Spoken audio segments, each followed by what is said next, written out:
There are certain silences that don't come from peace, they come from exhaustion. For years, she had been the one who listened, who understood, who gave without being asked. The world knew her as dependable, soft-spoken, calm. But no one noticed how her voice slowly began to fade. Not because she had nothing to say, but because no one ever truly heard her. Her mornings began the same way.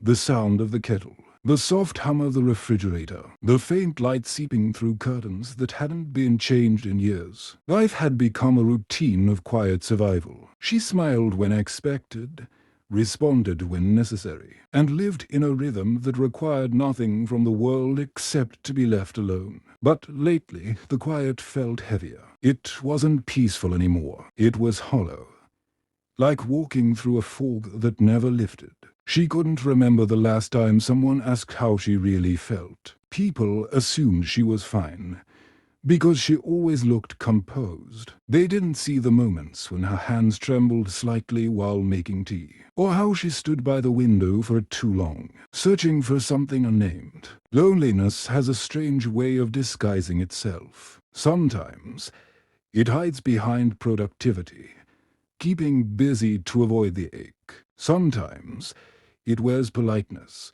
smiling while slowly fading away. And sometimes it becomes silence so deep that even the heart forgets how to speak. She didn't realize when it started, this slow detachment from the world. Maybe it was after a heartbreak that never fully healed. Or maybe it was when she realized that giving everything to others had left her with nothing for herself. The world applauds selflessness, but it rarely warns you about the emptiness it leaves behind. In the evenings, she would sit by her window and watch the street lights flicker on one by one. There was something soothing about watching other people's lives move, laughter from a nearby home, a child chasing his dog, a couple arguing softly. It reminded her of how life keeps happening, even when yours feels paused. There were times she wanted to scream, not from anger, but from invisibility. She wanted to remind the world that she existed, that behind her calm exterior lived a woman who still dreamed, still hurt, still longed for warmth. But no one noticed. No one ever does, until silence turns into distance. And yet, even in her isolation, something subtle began to change. There was a strange kind of awareness growing within her, a quiet knowing that maybe, just maybe, this loneliness was not a curse but an invitation to meet herself again, beyond the roles she had played, beyond the expectation she had carried. That night, she made herself a cup of tea and sat in the stillness. For the first time, she didn't reach for her phone or music or distraction. She just sat, breathing, observing, listening to her own heart. And in that fragile silence, she heard it whisper back, "I'm still here." It wasn't a grand revelation. It wasn't healing yet. But it was a beginning. The smallest spark of recognition that she was more than her loneliness. And that silence could also be sacred. She realized she didn't have to fill every silence. She didn't have to prove her worth through endless giving. Maybe her stillness was not a flaw, but a form of strength the world had never taught her to value. For the first time in years, she allowed herself to exist, without apology, without performance. The world outside remained indifferent, but inside her, something fragile and luminous had begun to stir. There comes a point in every woman's solitude when she stops asking, "Why am I alone?" and begins asking, "Who am I when I'm alone?" It was a quiet transformation, not something she noticed instantly, but something that grew slowly, like dawn seeping into the edges of night. The silence that once felt suffocating began to shift. It started to sound less like absence and more like space. A space where her own thoughts, long buried under noise and care for others, began to breathe again. She started to notice small details, The rhythm of her breathing, the texture of light on the walls, the sound of rain tapping on glass. These things had always been there, but she had been too consumed by other people's emotions to feel them. For years, she had been a mirror for others, reflecting their pain, their joy, their needs, until she forgot what her own reflection looked like. Now, for the first time, she looked into that mirror, and it looked back at her. At first, it was uncomfortable. When you strip away the noise, what's left are the things you've been avoiding, old wounds, forgotten dreams, questions you never dared to ask. She found herself revisiting moments she thought she had forgotten. The argument that left her shaking, the goodbye that was too quiet, the promises she kept that no one noticed. They came like ghosts, not to haunt her, but to be acknowledged. It wasn't easy. Healing everys. Some nights she cried, not out of sadness but out of recognition,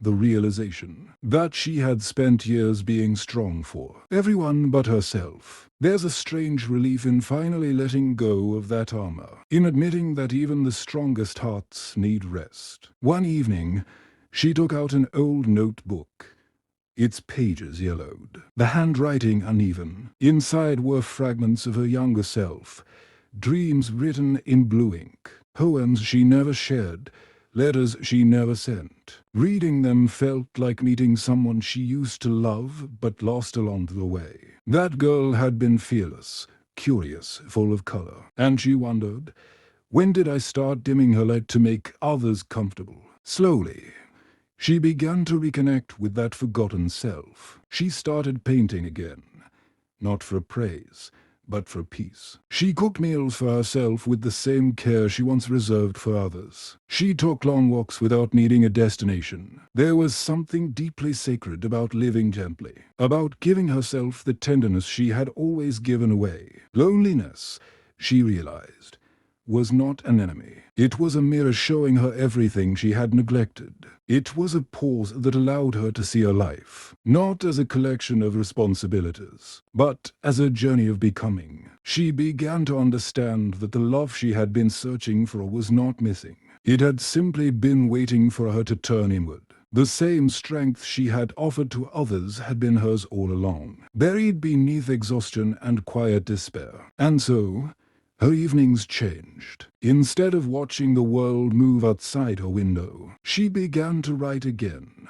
Thoughts, memories, prayers. Each word became a thread stitching her broken parts together. Somewhere between silence and self-discovery, she found something she hadn't felt in years, belonging. Not belonging to someone, but with herself. She learned that solitude can be tender when you stop fearing it, and that being alone doesn't mean being unloved. The woman who once felt invisible was learning to see herself again, not as a supporting character in someone else's story, but as the author of her own. There came a day when she stopped seeing loneliness as something to escape and began to see it as something to understand. The silence that once frightened her now felt like a teacher, patient, observant, and deeply honest. It showed her who she really was when no one was watching.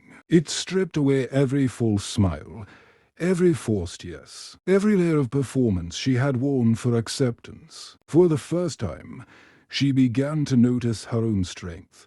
Not the kind that rose, but the kind that endures quietly. There was a dignity in her calmness now, a quiet power in the way she carried herself. She had stopped waiting for someone to come and see her worth. Instead, she had begun to live as if her worth was already known to her, if not to the world. In her solitude, she started building a relationship with herself, one made of patience, forgiveness, and truth. She spoke kindly to her own thoughts, replaced self-criticism with gentle honesty. When she felt weak, she didn't hide it. She held it, like a fragile part of herself that also deserved love. There was freedom in that honesty, the kind that comes when you no longer have to pretend to be unbreakable. The more she accepted her flaws, the lighter she became. She no longer felt the need to explain her choices or apologize for her silence. She understood that peace sometimes looks like distance, and healing often sounds like quiet. Not everyone could understand it, and that was okay. The people who once drained her energy began to drift away, not because of anger, but because her energy no longer matched their noise. Every morning now carried a small ritual. She would open her window, breathe in deeply, and remind herself that she was allowed to take up space in this world. The air felt different, not heavy, but alive. There was gratitude in her heart, not for what she had lost, but for what she had found in its place, herself. She began to dream again. Not of fairy tales or rescue, but of peace. A kind of peace that didn't depend on anyone's approval. She dreamed of days filled with quiet purpose, of nights where she slept without overthinking every word she had said. And slowly, that dream became a reality. One afternoon, as she sat in her small balcony with a cup of tea, she realized something powerful, that she had survived every single thing she once thought would destroy her. Every heartbreak, every disappointment, every silence that once felt unbearable.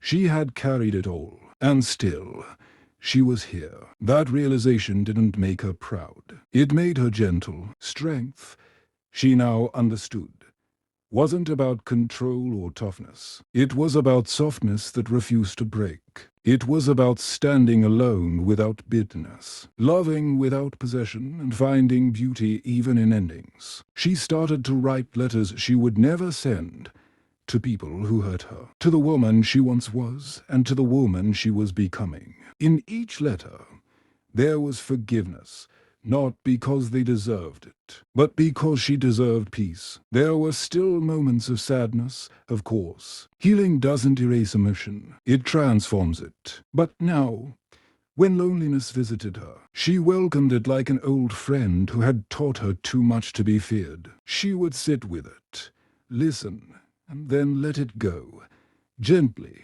respectfully. Her world was still small, the same window, the same room, the same quiet. But now, everything felt different. Because she was different. The same silence that once caged her had become her sanctuary. And in that sanctuary, she was no longer invisible. She was fully present.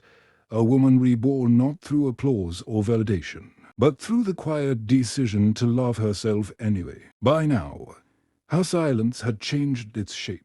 It no longer felt like a void. It felt like a home. There were still days when loneliness brushed against her heart, soft, familiar, almost nostalgic, but it no longer carried the power to wound. It had become a reminder instead, a gentle tap on the shoulder that whispered, "Remember how far you've come." The woman who once searched for belonging in others had learned to build it within herself. She had discovered that peace was not something you find. It's something you create, moment by moment, choice by choice. It lives in how you speak to yourself when no one else is listening. It blooms in the quiet decision to forgive, to rest, to simply be. She no longer feared quiet rooms. She filled them with soft music, fresh flowers, sunlight, and the fragrance of tea. Everything she touched slowly, like someone finally awake to the gift of time. The world had not changed,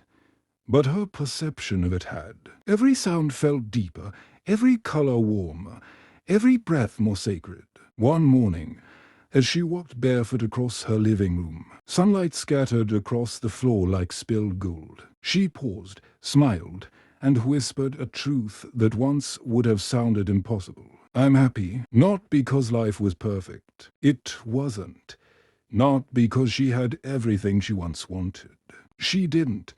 But because she finally had herself. Her happiness was quiet, steady, and unshakable. It came not from excitement, but from alignment. The sense that she was finally living her truth, not chasing someone else's version of it. She began helping others again. But this time, from overflow, not emptiness. She knew now that giving is only sacred when it doesn't cost your peace. She learned to say no without guilt, to rest without apology, and to love without losing herself. Sometimes she met people who were exactly where she had been, lost, disconnected, afraid of their own silence. She never gave them advice. She only listened, the same way she once wished someone had listened to her. And in her presence, others felt safe to pause, to breathe, to be real. That was her quiet magic. Her healing became a lantern, not a fire that burned bright, but a soft light that showed others the way back to themselves. One evening, she went for a walk under a violet sky. The city hummed faintly in the distance. A child's laughter echoed from somewhere far. The wind carried a chill, but it felt kind. She looked up at the sky, vast, infinite, forgiving, and felt tears rise. Not of sadness, but of gratitude. Every version of her, the broken one, the hopeful one, the quiet one, had led her here. She no longer wished to erase the past. She understood now that pain was not punishment. It was transformation. Each ache had softened her heart, taught her to see beauty in imperfection, strength in surrender, and grace in starting over. As she returned home, she poured herself another cup of tea and sat by the same window where her story began. The world outside was the same. The hum of life, the rhythm of passing cars, the faint laughter of strangers, but inside her, everything was reborn. She rested her hand against the glass, looked at her reflection, and smiled, not with pride, but with peace. She whispered softly, "I am no longer waiting to be seen. I see myself now, and that is enough." In that moment, the silence around her wasn't empty. It was alive, humming with unseen grace. She had walked into her loneliness and found light there. She had embraced her solitude and found God there. She had entered her silence and found herself. And that, she realized, was the hidden strength all along. Not in escaping her aloneness, but in learning to love it until it bloomed into wholeness.